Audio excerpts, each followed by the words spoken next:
അഗസ്ത്യക്കോട് ബിന്ദു ഭവനിൽ ബിനീഷിന് ഡെങ്കിപ്പനി സ്ഥിരീകരിച്ചതോടെ അഞ്ചൽ പഞ്ചായത്തിലെ ഡെങ്കി ബാധിതരുടെ എണ്ണം 4ആയി. പട്ടണത്തിലും പരിസര പ്രദേശങ്ങളിലും നിന്ന് ആയിരക്കണക്കിന് ആളുകളാണ് ദിനംപ്രതി ചികിത്സ തേടുന്നത്. പകർച്ചവ്യാധികൾ പടർന്നതോടെ ആരോഗ്യവകുപ്പ് ബോധവത്കരണ പരിപാടികളും ശുചീകരണ പ്രവർത്തനങ്ങളും ഊർജിതമാക്കി. അഞ്ചൽ ബ്ലോക്ക് പ്രാഥമികാരോഗ്യ കേന്ദ്രത്തിന്റെ ആഭിമുഖ്യത്തിൽ ആശാ വർക്കേഴ്സിന്റെ സഹായത്തോടെ പഞ്ചായത്തിലെ വിവിധ കേന്ദ്രങ്ങളിൽ ശുചീകരണ പ്രവർത്തനങ്ങളും ബോധവത്കരണവും നടന്നുവരുന്നു. ജലം കെട്ടിനിൽക്കുന്നതിനുള്ള എല്ലാ സാധ്യതകളും ഒഴിവാക്കി ഡെങ്കിപ്പനി പരത്തുന്ന ഈഡിസ് കൊതുകിനെ നിർമ്മാർജ്ജനം ചെയ്യാനുള്ള ശ്രമത്തിലാണ് ആരോഗ്യവകുപ്പ്. ഡെങ്കി പരത്തുന്ന കൊതുകുകൾ പെരുകുന്നതിന് മലിനജലത്തിന്റെ ആവശ്യമില്ല. ഇത്തരം കൊതുകുകൾ ശുദ്ധജലത്തിൽ പെരുകുന്നവയായതിനാൽ വീടും പരിസരവും ശുചിയാക്കുന്നതിനൊപ്പം ശുദ്ധജലം കൂടി കെട്ടിനിൽക്കാനുള്ള സാധ്യതകൾ ഒഴിവാക്കണമെന്നും നിർദ്ദേശമുണ്ട്. ഡെങ്കിപ്പനിക്ക് പ്രതിരോധ മരുന്നുകൾ ഇല്ലാത്തതിനാൽ ഇത്തരം കാര്യങ്ങൾ കൃത്യമായി പാലിക്കണമെന്ന് ആരോഗ്യവകുപ്പ് ഉദ്യോഗസ്ഥർ പൊതുജനങ്ങൾക്ക് മുന്നറിയിപ്പ് നൽകി.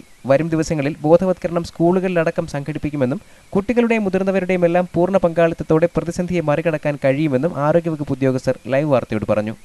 ഹെൽത്ത് എഡ്യൂക്കേഷൻ ബോധവൽക്കരണം നടത്തുകയൊക്കെയാണ് ചെയ്യാറുള്ളത്.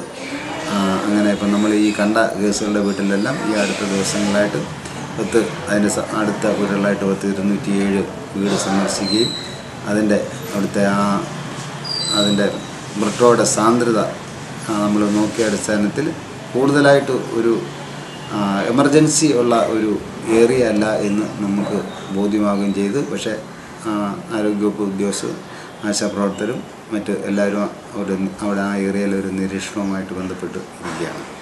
News bureau, Anchal.